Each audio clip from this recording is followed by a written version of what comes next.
Bob's Breakfast. Chris Hubbard has your news.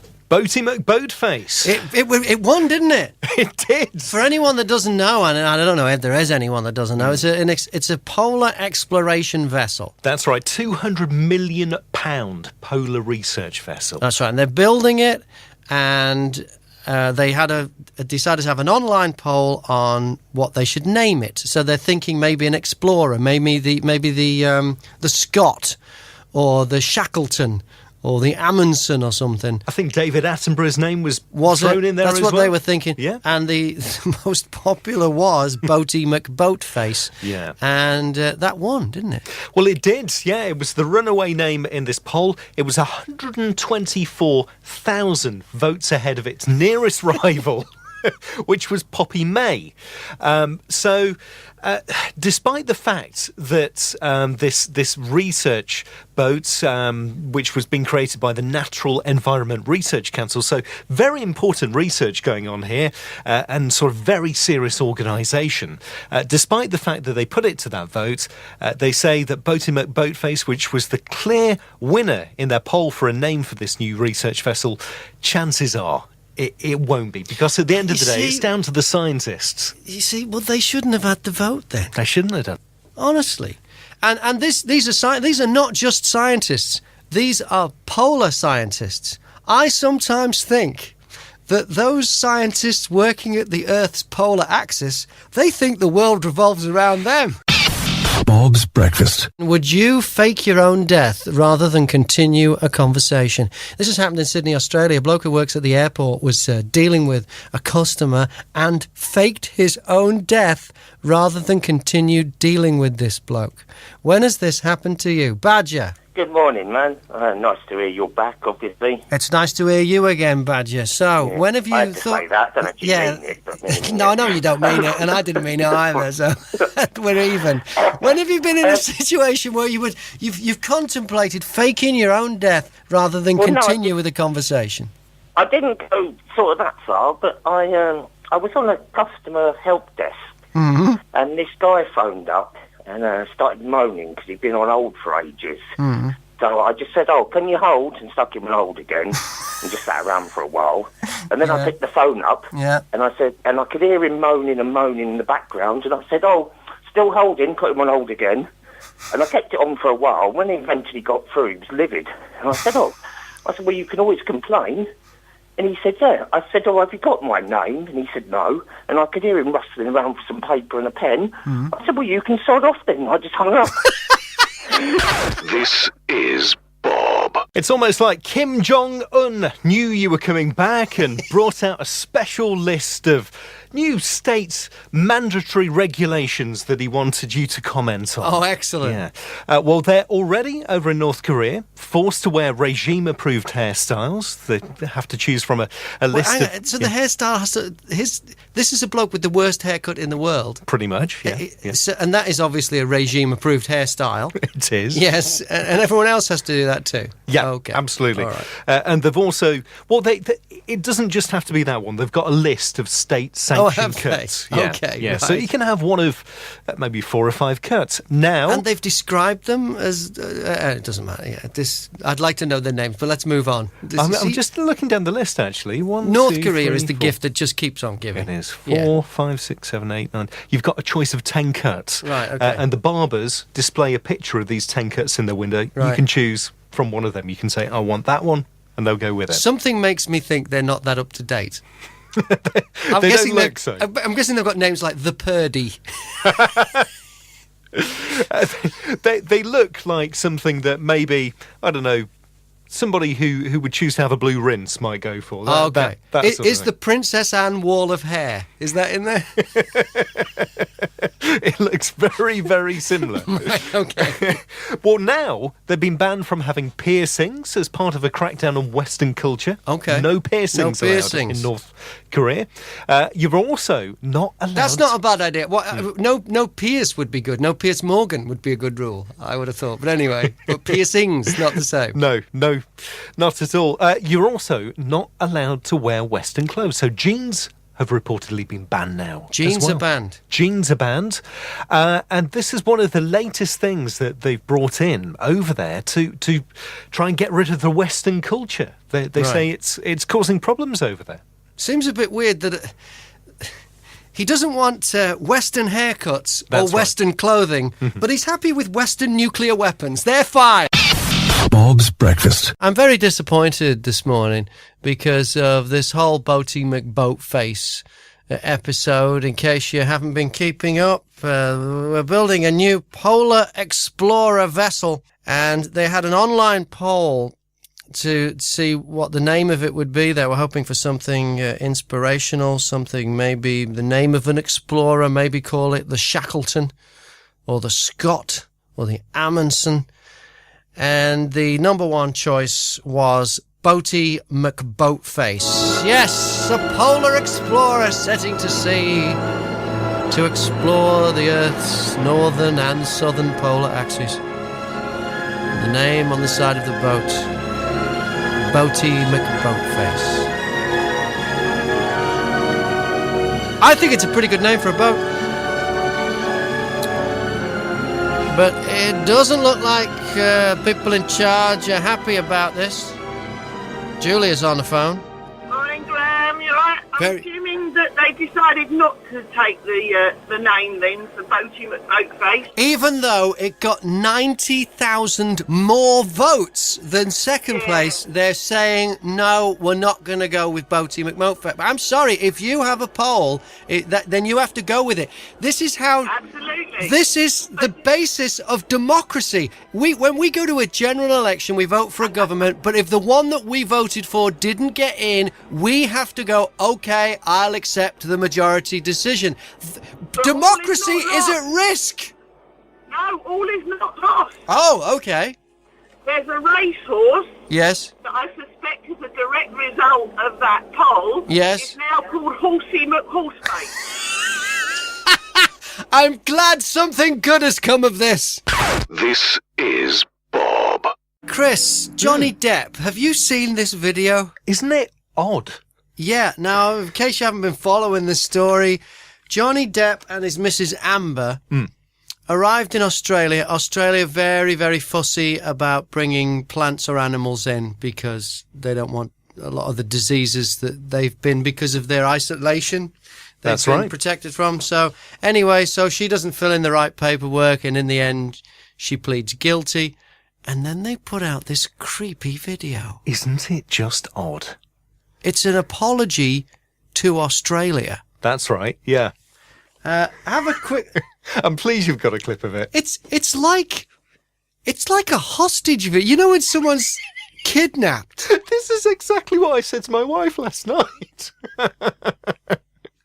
When someone's kidnapped and they have to make a statement to a camera while they're holding up a newspaper to show what day it is, and they have to say, they're treating us very well. Please give them the money. Submit to their demands. This is what it is. The two of them are looking at the camera. Johnny Depp, I don't know what's up with him. He looks like he's been dragged along and really doesn't want to be there. Yeah, or jet lag is a major problem for the fella. He doesn't look good and hardly says anything. It's Amber that does most of the talking. Australia is a wonderful island with a treasure trove of unique plants, animals, and people. It has to be protected. Australia is free of many pests and diseases that are commonplace around the world. That is why Australia has to have such strong biosecurity laws. And Australians are just as unique, both warm and direct. I mean, they're saying the words,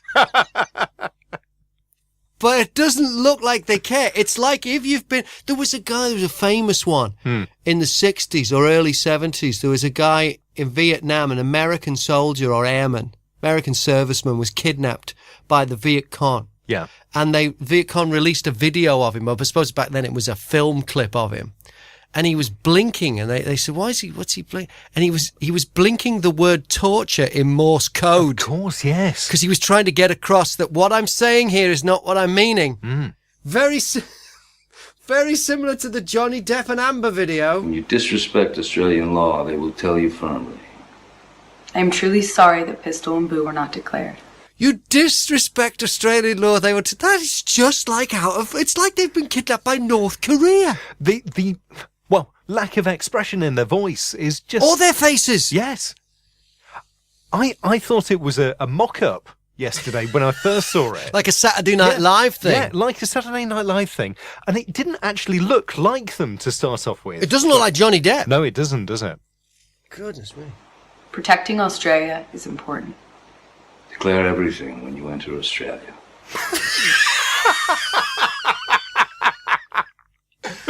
Now, it looks to me like someone's put the squeeze on him and said, if you don't do this. And the weird thing is, she changed her plea to guilty when she went in. Well, what's interesting, during that, the judge said, with all the adverse publicity that you've been getting, we think the sentence that we've given you is enough. Off the back of this, the punishment we've given you. Yeah. But this video must have been part of the deal. Well, I do wonder. It must have, because why would they do it? And look like they didn't want to be there. Here's what could be behind this. Okay. Now, it was there, you remember it's Johnny Depp and Amber's 2 dogs, who they would have loved. We all love our pets, right? But I lived in Australia for a long time. So this might sound strange to you coming from a politician, but for me, this is typical of what an Australian politician would say. From Barnaby Choice, he's Australia's agriculture minister. He said at the time, the dogs better bagger off back to the US or he'd arrange to have them put down. I remember playing a clip out of him at the time saying that. Yeah. You can't imagine a politician over here saying that. No, but this is why Johnny Depp and Amber look like they're in a hostage situation. Because they are. Because the Australian government has said to them, if you don't do this and apologise properly, we're going to kill your pets. That's literally what happened. And that explains why Johnny Depp and Amber deliver that message with all the sincerity of a synchronised swimmer's smile. It is the Queen's actual birthday today, not to be confused with the Queen's official birthday. She gets 2, Laura. Did you know why? I don't know why. It's a tradition that started in 1778.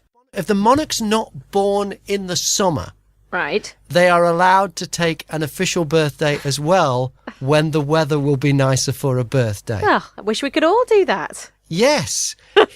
Here's where it doesn't make sense. I lived in Australia for a long time. I lived in New Zealand for a long time. In Australia and New Zealand, the Queen's official birthday is a public holiday.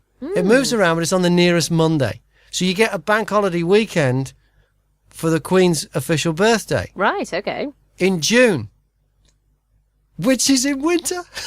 Bob. There are few things funnier, Chris, than a badly played national anthem in front of a senior official from the country whose national anthem is being massacred. Are we talking about a live performance here? Have you seen it? I've not, no. This is in Egypt. Francois Hollande, the president of France, is visiting Cairo, official visit. A military band strikes up the French national anthem. Now, he's standing there on a platform, and of course, he's standing to attention. Of course. It's one of the, but you know, diplomacy has to kick in, and he has to stand there and be respectful of these people being disrespectful to his nation and everything it represents. In real life, you'd go, wait a minute. But he has to stand there and listen to this Egyptian military band.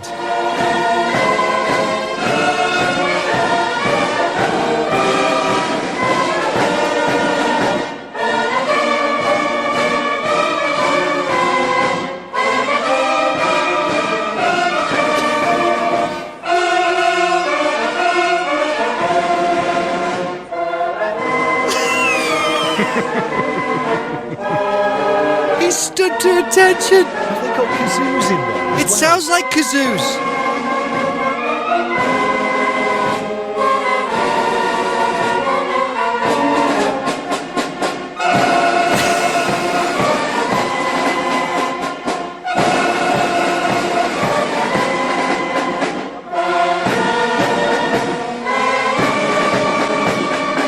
And hasn't flinched. He stands there on the platform with the Egyptian leader, doesn't flinch. I've got to say, the guy with the drums battling valiantly on there. Yes, but we heard from this spokesman from the Egyptian military. This was his response when he was told he was playing all the wrong notes. I'm playing all the right notes, but not necessarily in the right order. Bob's Breakfast. Story in the news this morning about a bloke who bought a 65-inch telly while his missus was on a business trip in America. How do you get away with that? Oh, dear. Well, I assume he didn't in the end. Yeah, I don't know the full outcome. So this morning we're talking about when you've snuck stuff past or when you've, come home and found some stuff that you didn't realise you owned. Has this happened in your household, Steve? All the time. What's her name? Sarah. And what does Sarah have? You suddenly discover something. Shoes, usually. Shoes. Yeah. There's two things you know about women. They hate housework and they're obsessed with shoes. I think it starts very early. I think it's Cinderella. This is Bob. Got someone special on the phone. Friend of the show, Sara Evans. Good morning. Hi, how are you? Very good. Now, we first spoke a few months back and you told us a very sad story that you're turning around to be a good story. So just recap what happened. In June of last year, my husband collapsed at work and was airlifted to Adam Brooks Hospital in Cambridge, where it was established he'd had a brain hemorrhage. He was on life support for 4 days in a ward called the NCCU, what stands for Neurocritical Care Unit. They were just truly amazing and helped us no end. They helped him, they helped me, they helped our son and family. Sadly, he didn't survive, my husband, and he died after 4 days. But he went on to save 4 lives by donating his heart, his liver and his kidneys. So, something amazing has come out of something terrible. Yeah. Now, as a tribute to Barry John, you're putting on a special night, aren't you? I am. It's in Royston at the Heath.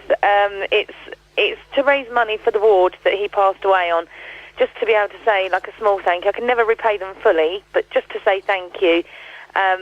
We've got, like, a charity auction going on, so many prizes and, live band. I've got celebrity guests coming. It's going to be an amazing night. Now, last time we spoke, you were hustling for a marquee. How did that go? Yep, I got one. I got a marquee. A local company came forward and they've helped us out, and some other local companies have sponsored it. So that means 100% of the money raised on the night now goes to the ward. What's fantastic. Has your 10-year-old son Charlie been helping out with all the organising? Yeah, he has. He's working really hard, bless him. He's managed to help me persuade Mickey Hazard from Spurs to come along on the evening. Excellent. And, we're in talks with a couple of the other Spurs legends to come along because my husband was a huge Spurs fan. Oh, that's great, isn't it? Yeah, it's going to be good. It's a busy end of the season for them right now, for them to be still looking after you. That's great. But so Mickey Hazard's going to be there. And you've got some other celebs from the telly as well? We have. We've got Linda Lambert from Storage Hunters UK and Nat and John coming, and hopefully, fingers crossed, Heavy D's going to come along as well. All right. So, it's going to be good. It's now, going to be really good. A lot of people were asking last time, when you said you needed the marquee, why doesn't Sarah just have a bigger venue? Why is that venue so important? Because that's where we had our wedding reception. So it's really special to us, and it's where his celebration of life was after his funeral. Right. So it's got to be at the Royston Sports and Social Club. Yeah, exactly. All right. So are tickets on sale yet, Sarah? Because I'm going to be hosting the night. I want a nice crowd there. I want loads of people who listen to Bob FM to join in as well and buy a ticket. So good, wouldn't it? It's going to be a great night anyway, but they've heard your story on the radio and they've been following it and seeing how you go and organising it, and it was touch and go and you didn't know whether you get the marquee, and loads of people who advertise on Bob FM pitched in and everything. We all kind of feel part of this. It'd be great if there's loads of Bob FM listeners there and I could say hello, shake their hand and thank them for coming, and it should be a great night. So it will. How do they get the tickets? They can get in touch with me if you can give them my details, and you know, I can send them the tickets. They're now on sale. They're £2. Also, they're only £2, Sarah? They're only £2. I know, they're only cheap. I just want as many people there as possible to help raise money on the night. And the night again? It's June the 18th. June the 18th. So yeah. It's a Saturday night, isn't it? It is a Saturday, yeah. You got to do something on your Saturday night. Why not go to Royston Sports and Social Club exactly, for only and help £2? raise money for some amazing people, amazing people. And most of the money raised will be for the auction. Then it won't be on the ticket sales. Am I right? Well, no, the ticket sales is included in the final amount that the ward are going to get. 100% of money raised now, from the ticket sales to what's raised on the night to other donations I've had, is going fully to the ward. Everyone that's helping on the night has donated their time for free. What's just truly amazing. It's, heartwarming. Right. Can I put your phone number on the radio, or do you want them to contact me and then I'll put you in touch? That's fine. Giving out my number is absolutely fine. Okay, what's your number then, Sarah? It's 07792 498 646. That's an easy number, 07792 498 646. Yeah. If you didn't catch any of this, send me an email, Graham, Graham, Graham at bobfm.co.uk, and I'll sort you out and I'll pass you on Sarah's details. Sarah, keep us up to date with this. I will do, I promise. All right, thank you very much, and good to talk to you again. Thank you so much. No worries at all, thank you. This is Bob. I'm Graham Mack, international broadcasting celebrity, you know, Laura. Really? Oh, yeah. Maybe not so much in this country. Okay. But in the United States of America, I'm a big deal. Okay. By accident. Right. I've been now and again to broadcasting conventions in the States. Sure. And it turns out, usually, I'm the only Englishman there. So the American breakfast shows... They think, well, actually don't call them breakfast shows, they call them morning shows. And these things that I go to are things like morning show boot camp. It's all morning show. I'm the only English bloke that's at these things. So they think I must be the biggest deal in British radio. Right, because I'm the only one there. Well, of course you are, Graham. Well, I don't know about that, but you can't argue with the logic of how they've made the mistake. So anytime something happens in Britain, I get these calls from all these radio stations and I go on the air on the phone and tell them what's going on. Okay. Now, they're usually things I know nothing about, like the royals. Right. I'm no royalist. Yeah. I don't follow the royals. But in the United States of America, I'm what they call your go-to guy. I can see where this is going. Yes. Yesterday, Jean and Julie, who I've met, they're lovely, actually. They're a married couple. They have awards in America called the Marconi Awards for the best radio shows. Jean and Julie are the current holders. They won it. Their show's a big deal on Mix 101.5 WRAL FM. Right. And they call me regularly when something royal happens, and I blag my way through it as if I know what I'm talking about. This is from yesterday. This is from their show yesterday morning. I made the call, I think it was about 11:30 UK time. You saw me sneak off into the studio. Oh, that's what you were doing. Which is like breakfast time there when they do the show. This is Jean and Julie on WRAL FM with special guest Graham Mack. Well, I don't know if you're following the news, but the Queen of England turns 90 years old tomorrow. It's a really big deal. So we thought we'd call one of our favorite radio shows in the UK, Graham Mack. They actually call it a breakfast show. Good morning, Graham. How are you? Very good. And how are the Marconi winners today? You're hilarious. We've been dying to talk to you because the Queen is having quite a big birthday. It is a big one.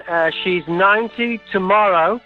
I can tell you about the celebrations. We don't know all the intricate details, but we're pretty sure there won't be a stripper. Okay.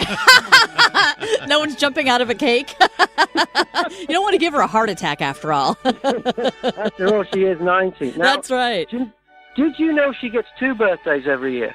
No. She also celebrates an official birthday on a date in June, which moves backwards and forwards. It changes every year.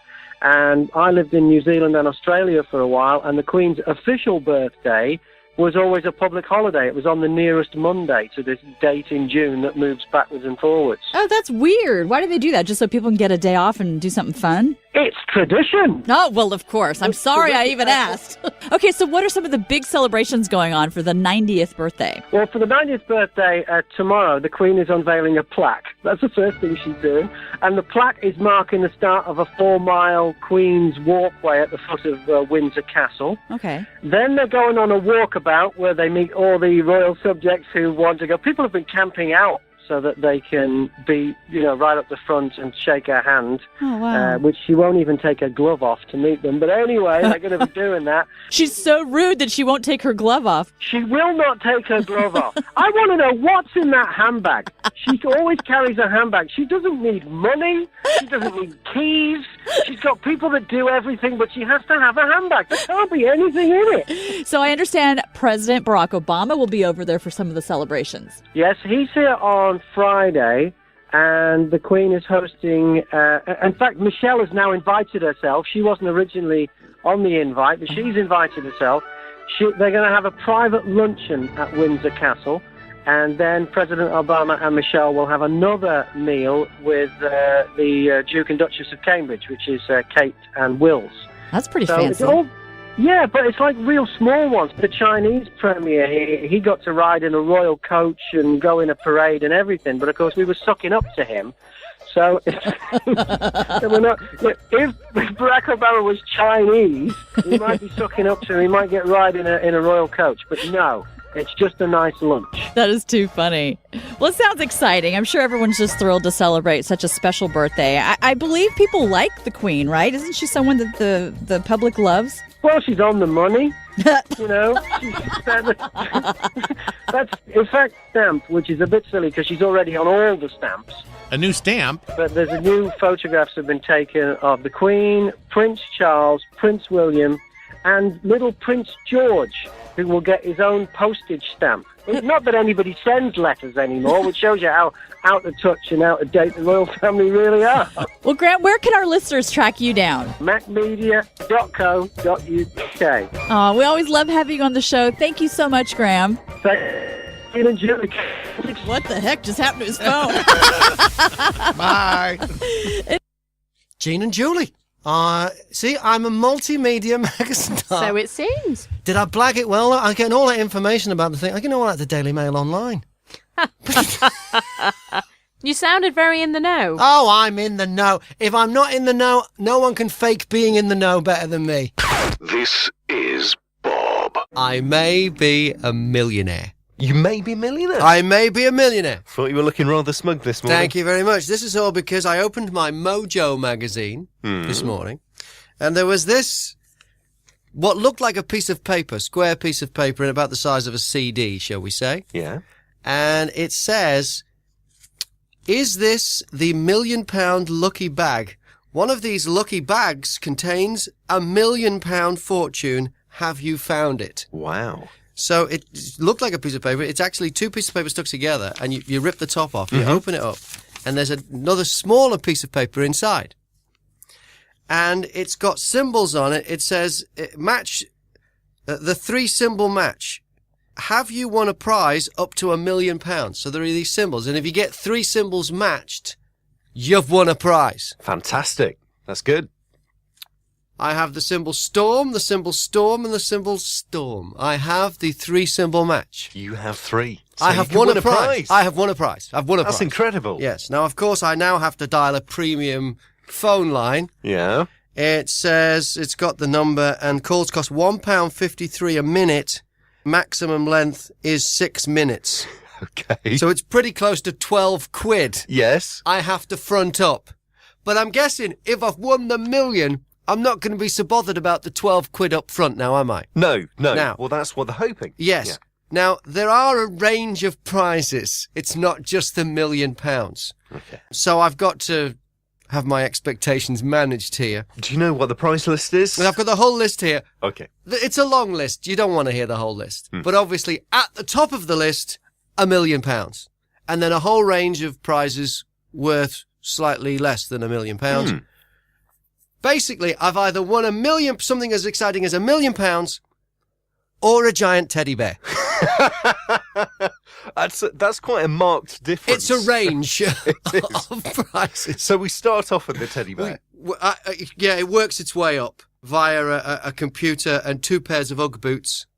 Well, boots aren't cheap. No, they're not. I can't imagine you looking good in them. But... No, but so I'm wondering, what do? Do I risk the £12? When I might just end up with a pair of Ugg boots or a giant teddy bear. I think a teddy bear could be winging its way to you. What I'm going to do, I'm going to dial the number. You are? Oh, yeah, I'm going to dial the number. And you'll be able to hear it later on this morning. Wish me luck! The doctors are going to be on strike. It's all because the medical union has refused to meet Jeremy Hunt for talks. Now, I know Jeremy Hunt has been refusing to meet with the medical union for talks. Unless you people start to talk to each other, you will never get this thing worked out. Simon's on the phone. Have you thought about working for ACAS? But have I missed something here? It's quite simple. Hunt wants to consider Saturday a working day. Right. Yet he doesn't work on a Saturday. He's trying to give them 13% more money. Yes. Which is just a basic day. 13% is quite a lot more, mate. Yeah, to work a 6-day week. Okay. And then you see a doctor who's worked for 5.5 days and is dead on their feet. All right. And you'll be dead on your back. Right. And you'll want to see the doctor, but you can't because they're on strike! A car, flights, and a 6-foot womble. These are just some of the things that kids have accidentally bought using their parents' phones. Ah. Yeah. There's quite a few incidences that have been publicised today after the latest case. A toddler from Stockport managed to tap in the right keys to buy flights from Fuerteventura back to the UK with Ryanair while playing on her mum's laptop. She said she even managed to confirm our names with random letters and even paid via PayPal in euros. I had a quick look around, ended up getting a bargain outbound flight and a cheap apartment, so decided it must have been fate and off we went. So she actually went on the trip? Yeah, absolutely. Just purely by chance. It's too easy, though, isn't it, online? Especially if you've been there before and you've registered. And when we ordered a pizza last night, not only did it remember the exact pizza that we have, it remembered our credit card details and our address and everything. You basically just you went to the site and it went, you want the same as you had last time? You went, click. And it went like, do you still live here? Click. It's on its way. Yeah. I mean, it was just too easy. There's other cases as well that have been highlighted off the back of this. A 5-year-old, who's currently 5, he was aged 2 at the time, accidentally became the highest bidder at more than £1,000 on eBay for a car while playing on his mum's phone. This was an old clapped-out Rover car. Other cases, a 1-year-old, a mum said her daughter had been a terror while playing on her phone. So far, she's managed to buy a space hopper, a Tesco Huddle tablet, 18 kilograms of brown rice, 12 jars of peanut butter, 22 kilograms of teddy bear stuffing, a Justin Bieber cutout, and a bottle for a rabbit hutch as well. Mark's on the phone. Hi, Graham. It's not mine. It was actually one of my customers. Yes. I was sitting there cleaning his windows and he kind of sat down a bit sharp. Yeah. His grandchild had spent £600 and something on his phone bill playing in purchases on games. Oh, that's right. You have these games and you can buy... you buy different tools or different weapons and things like that, and he had spent over £600 on his granddad's phone bill. Unbelievable. Wow. Wow. And the phone company were like, you've used it. Yeah, it's your fault. You haven't, it's not, there's been no breach of security here by the phone company or anything. That's it, but over £600 he spent. He did sit down a bit quick. I bet he did. Bob's Breakfast. Good morning, I'm Graham Mack. Laura's here, and I was talking about this junk mail I got in my Mojo magazine about how, there's a little thing you open up and if you match 3 symbols, you've won a prize. Yeah. All I got to do is dial this premium rate number for £1.53 a minute. Yeah. Let's see how I go. Wish me luck, Laura. Hello and welcome. Are you holding the £1 million cash ticket? wow, In just a few moments, you could discover that the ticket in your possession is worth a life-changing £1 million. Okay. Oh, goodness. Oh, Here we go. You're through to the claim line for 3 matching symbols on the £1 million wallet game. You called because you have a ticket showing 3 matching symbols, which means that any one of the fantastic prizes on offer could be yours to claim today. Okay. We've got some incredible prizes to be snapped up on this game, such as magical Mediterranean Disney cruises, stylish Acer Chromebooks, gorgeous UGG boots, handy Hobbycraft gift cards, and lots and lots of cash prizes up to a whopping £1 million. In just a moment, I'll read out all of the winning symbols in this game and the prizes they win. Every prize claim must be validated with a claim number specific to this game. So please listen carefully and have a pen ready to make a note of the number when you hear it. Okay, let's get started. 3 storms. First of all, did you find a ticket showing 3 identical aeroplane symbols? No. That's 3 aeroplanes. 3 storms. If so, you've won a very handy little prize. A £200 gift card to spend at either Hobbycraft or Kitchencraft. If you're into arts, crafts, making, baking or cooking, this prize is perfect for you. Enjoy. All right, thanks. Straight on to the second prize, and it's a whopper. We've loads of £1,000 cash prizes to be won. Who wouldn't be happy to win a grand out of the blue? Well, That's enough for a nice holiday, clothes, even a state-of-the-art HD TV. Well, if you found a little ticket showing 3 matching lemon symbols, that's 3 lemon storms. You best decide how you'll spend your £1,000 because you're one of the winners. Once more, that's 3 lemon symbols to grab a grand. This is £1.53 a minute. Do you have 3 tyres? That's 3 matching tyre symbols on your ticket. If so, listen up. You're one of hundreds of people with the winning symbols for an uber-stylish Acer 13.3-inch white Chromebook together with an 8-inch all tablet. the things I could This amazing device is perfectly like the suited giant to a teddy bear, fast-paced life with battery life up to 14 hours to last from day to night. Lightweight and quick, the Acer Chromebook 13 is perfect for the on-the-go user. He's got to keep me going at £1.53 a minute. He's a fast printed on your ticket. 3 tyres, No, I don't have that. 3 On to the storms. third biggest cash prize in this game, a huge £25,000. Now, this would be what good. an amazing cash amount to scoop. Yes, it really is. You could be about to join the thousands of happy people who've scooped cash payouts with Purely Creative. Check out our website to see all the lovely smiley winners.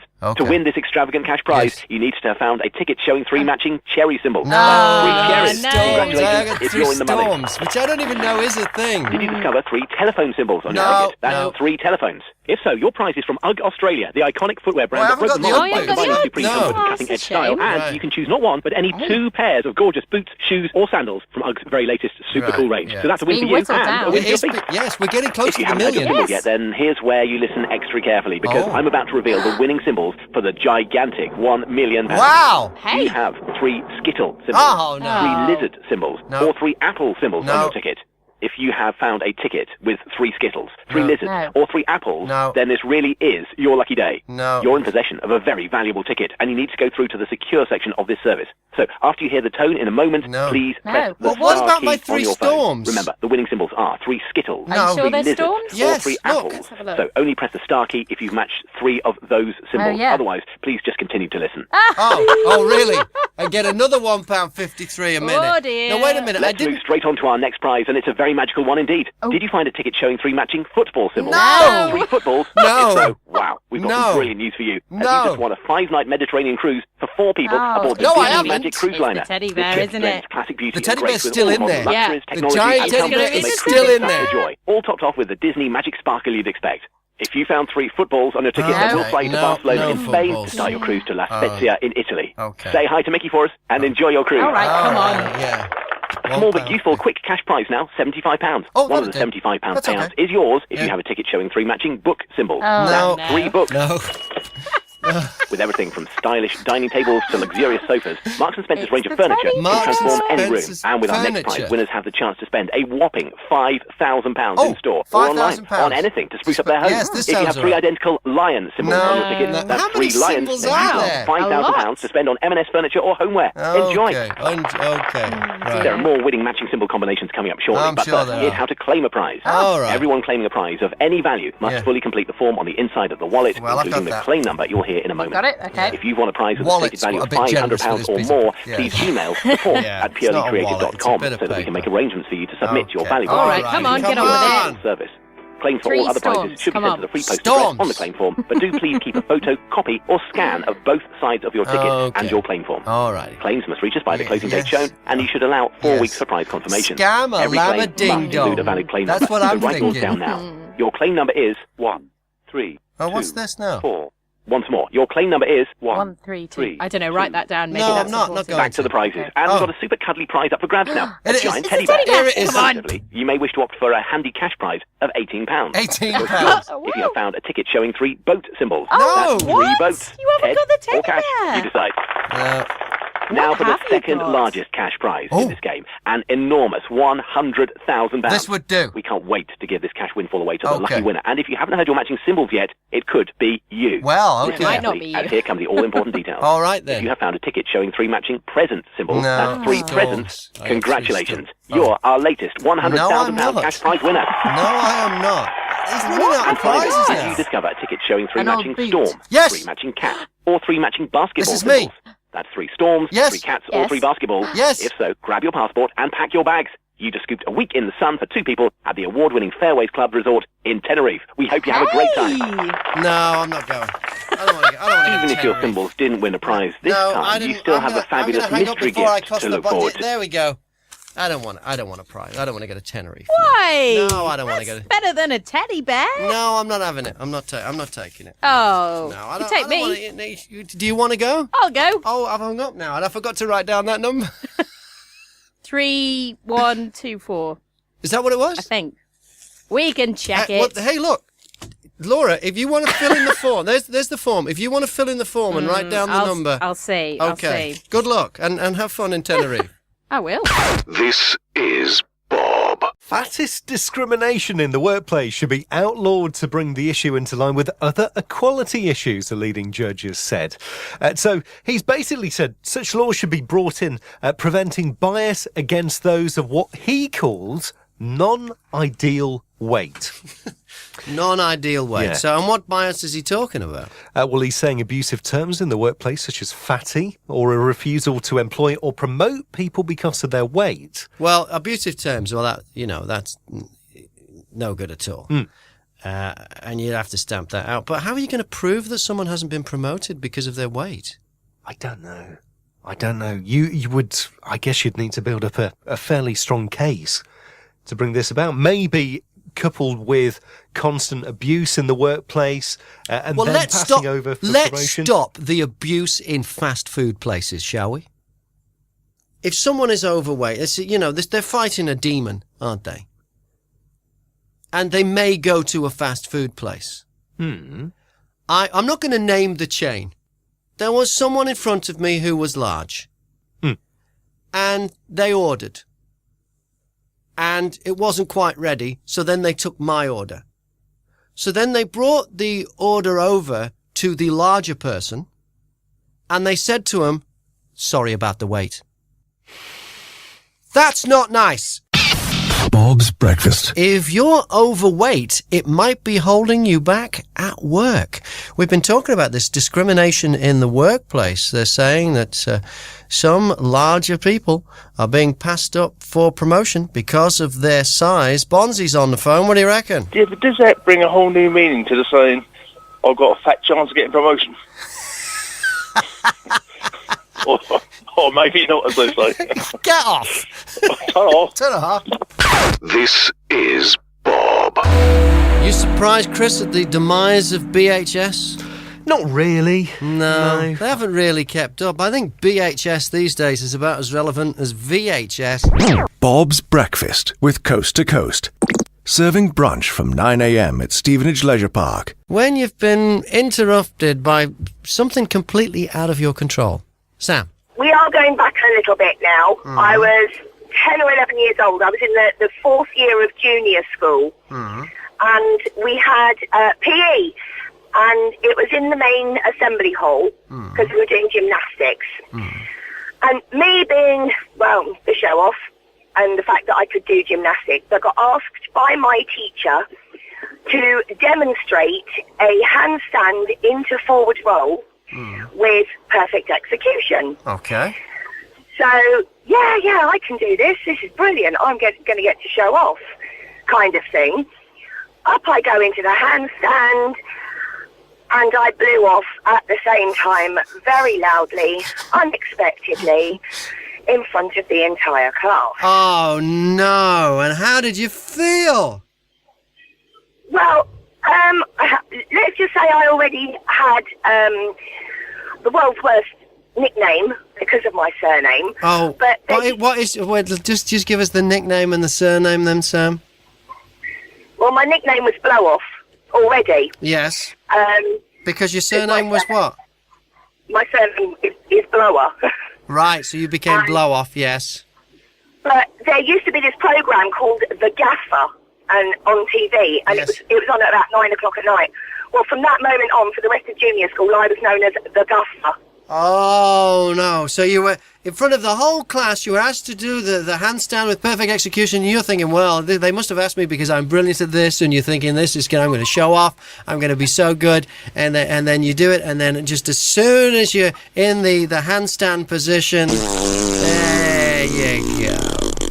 As I was going up into my perfect handstand, that's when I let rip. Oh, yes. This is Bob. Talking about this story in Birmingham where the police found a car completely wrapped in cling film. They think it's a prank. So what pranks have you pulled or had pulled on you? Bob? So we had a chap next door to us who had a Montego van that he was doing up to put back on the road. Yeah. And it happened to be around about sort of Christmas time, and it snowed that year, a couple of years ago, so we built a snowman in his front seat. In his front seat? Yeah, in his front seat, a full-size one. He wasn't too amused when he come in the morning. Bob's Breakfast. Bob's here, the voice of Bob. He does all the we call it the imaging, but you know when you hear the Bob voice and the jokes and the like, it's him, and he's here now. But you don't just do that; you do audio books as well. What kind of stuff? What are you working on right now? It's called Love on the Horizon. Oh, sounds like it might have some interesting bits in it. It's not as naughty as some other books I've done. Oh, you have actually. Now that must be very difficult. It was a British historical romance. Mm-hmm. Tell you what, it's the reason I do it is because they sell. Oh yeah. Oh, I've no doubt that they're very, very successful form of literature. Yes. Yeah.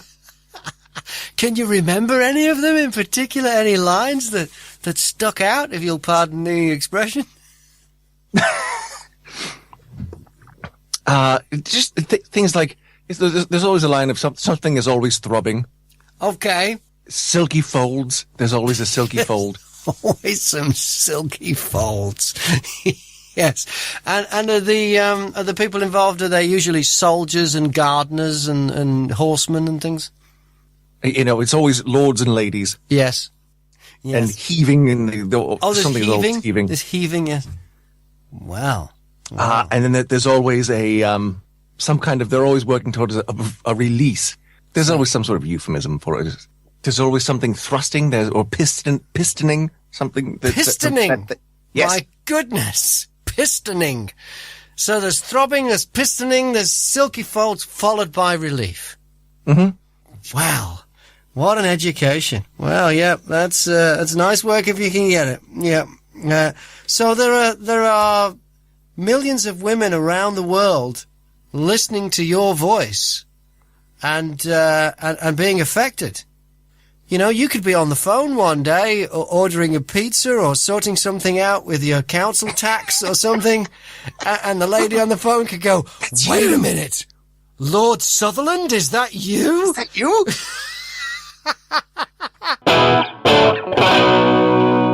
Oh, this Tim Peake thing really annoys me. Why is this? Really annoys me. Why is it annoying you? Tim Peake is, they're calling him the first British astronaut, even though there's been many British astronauts. Well, he's actually the first British astronaut being paid for by the British taxpayer. That's what he is. He's the first one we've paid for through the European Space Agency. Now, there was a time when space and space flight was one of the most entertaining things on television. It was more exciting than sport. It was more exciting than any movie. It was just such an adventure. Probably from Apollo 8, when they left the Earth's orbit and they flew to the moon and they orbited the moon and showed pictures of the Earth from all that way away. Thousands and thousands of miles away. It was amazing. And then in 1969, Neil Armstrong landed the Eagle on the moon. That was some achievement. That was the major achievement, not walking on the moon. They'd done, They call them EVAs, extravehicular activity, spacewalks. They've Yeah. done them before. Walking on the moon, much easier. You've got a sixth of the Earth's gravity. They'd done spacewalks in zero gravity before outside spacecraft. Landing a vehicle on the moon at a targeted area? Incredible. They did that. Then people like John Young and Charlie Duke, they drove a car on the moon. Alan Shepard hit golf balls on the moon. On Apollo 13, we didn't even know if they were going to survive the trip and waited with bated breath and watched live television pictures waiting to see parachutes on the screen, meaning that they'd survived safely. Space and space travel is one of the most entertaining TV shows there is. Because make no mistake, although NASA think they're in the science business, trust me, they're in show business. And no Bucks, no Buck Rogers. In show business, for a television program, you need ratings. But look at what Tim Peake's done. It's rubbish. Terrible television, no ratings. No one's going to get inspired by We went to the moon in 1969. We should be on our way to Mars and other planets by now. But no, after Tim Peake, what has he done? He does a live appearance at the Brits, televised from space. He ran the London Marathon up in space last weekend, deal. didn't he? I could do that. There's no gravity up there. The whole thing that makes running 26 miles difficult is the gravity. Take the gravity away and it's really, really easy. You and I could run 26 miles if there was no gravity. 26 miles would be a doddle. He does it on a treadmill. Stuck down with elastic ropes, bungee straps. He does that, and what's he doing now? Instead of Tim Peake going out there and exploring the surface of Mars, which would be great telly. Oh, yeah. No, he's controlling a remote control Mars rover, which isn't even on Mars. It's in Stevenage. It's Bob. Been a lot of stories lately about whether the Spice Girls are going to get back together for a 20-year reunion. I've managed to get Geri Halliwell on the phone. She's now known as Geri Horner. Come on then, Geri. Is there going to be a Spice Girls reunion? Would you like there to be one? Yes! Do you know what, Graham? I love you. But you know what? Today I'm not going to share that with you. You're not going to see... I only mention that because there's news out today that Victoria's not keen and Mel C's already pulled out. Oh, I think you just have to wait and see, won't you? But if it was up to you, Geri, because obviously you've got to get 5 people to agree on this. If it was up to you... I'm going to get you up there. Do you know what? We're going to get you some hot pants and we're going to get you to a really little bottom. Yeah. And you can do it. I wouldn't look good in the Union Jack dress, I don't think. But what do you think? If it was up to you, are you up for it? To keep you all guessing. Oh, nicely deflected. This is Bob FM. I don't think there's a bigger story than the Hillsborough story. There are so many levels to it. On April the 15th, 1989, 96 people died when they went to watch a football match. And if you look at the names on the memorial at Anfield, or when they're printed in the papers, wherever you see that list, first thing that strikes you is how young some of the victims were. The youngest was 10 years old. 22 of them were under the age of 18. They weren't even 18. They were unlawfully killed. They did nothing wrong. But for 27 years, the fans have been blamed for causing the tragedy. The police lied on a scale I don't think we've ever seen before. They changed statements. The Sun newspaper, the next day, the day after the tragedy, ran a front page under the banner The Truth, which said, fans urinated on policemen.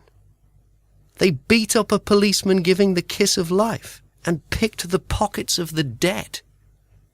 None of it true. And the lies stuck for 27 years. And they stuck because of prejudice. A prejudice, let's face it, against working class people, football supporters, and people from the city of Liverpool in particular. No other group in this country can be vilified in this way. You can't say someone is dishonest or a criminal just because they're black or gay or follow a particular faith, but for years it's been acceptable to use the phrase thieving Scousers. And the prejudice grew, and so the lies were believed. Every time I've been to a Liverpool match, when Liverpool have played Manchester United, the families of the Hillsborough victims who've been in the crowd have had to listen to Manchester United fans chant, "Murderers, murderers, murderers." People who lost their children have had to listen to this. And so yesterday, the truth finally came out. And so on my blog, all I did was publish a poem by a bloke called Dave Kirby. The poem's called The Justice Bell. It came out on the 13th anniversary of the Hillsborough disaster. Now, I've changed 13 years to 27 years, and I changed the last line to bring it up to date. This is the Justice Bell. A schoolboy holds a leather ball in a photograph on a bedroom wall. The bed is made, the curtains drawn, as silence greets the break of dawn. The dusk gives way to morning light, revealing shades of red and white, which hang from posters locked in time of the Liverpool team of '89. Upon a pale white quilted sheet, a football kit is folded neat. A yellow scarf, trimmed with red, and some football boots beside the bed. In hope, the room wakes each day to see the boy who used to play. But once again, it wakes alone, for this young boy is not coming home. Outside, the springtime fills the air. The smell of life is everywhere. Violas bloom and tulips grow, and daffodils dance heel to toe. These should be such special times for a boy who would now be in his prime. But spring forever turns to grey in the Yorkshire sun one April day. The clock was locked at 3:06 as sun shone down upon the pitch, lighting up faces etched in pain as death descended on Lepping's Lane. Between the bars an arm is raised, amidst a human tidal wave. A young hand, yearning to be saved, grows weak inside this deathly cage. A boy not barely in his teens is lost among the dying screams. A body too frail to fight for breath is drowned below a sea of death. His outstretched arm then disappears to signal 27 years of tears. 96 souls of those who fell await the toll of the Justice Bell. Ever since that disastrous day, a vision comes my way. I reach and grab his outstretched arm, then pull him up away from harm. We both embrace with tear-filled eyes.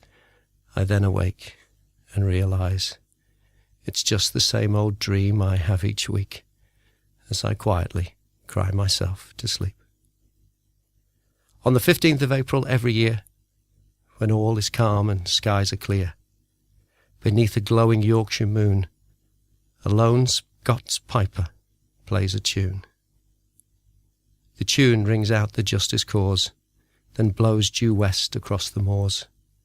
It passes the eternal flame, then engulfs a young boy's picture frame His room is as it was that day. For 27 years, it stayed that way, untouched and frozen in time, since that tragic day in '89. And as it plays its haunting sound, tears are heard from miles around. The tears from the families of those who fell, who now can hear the justice bell.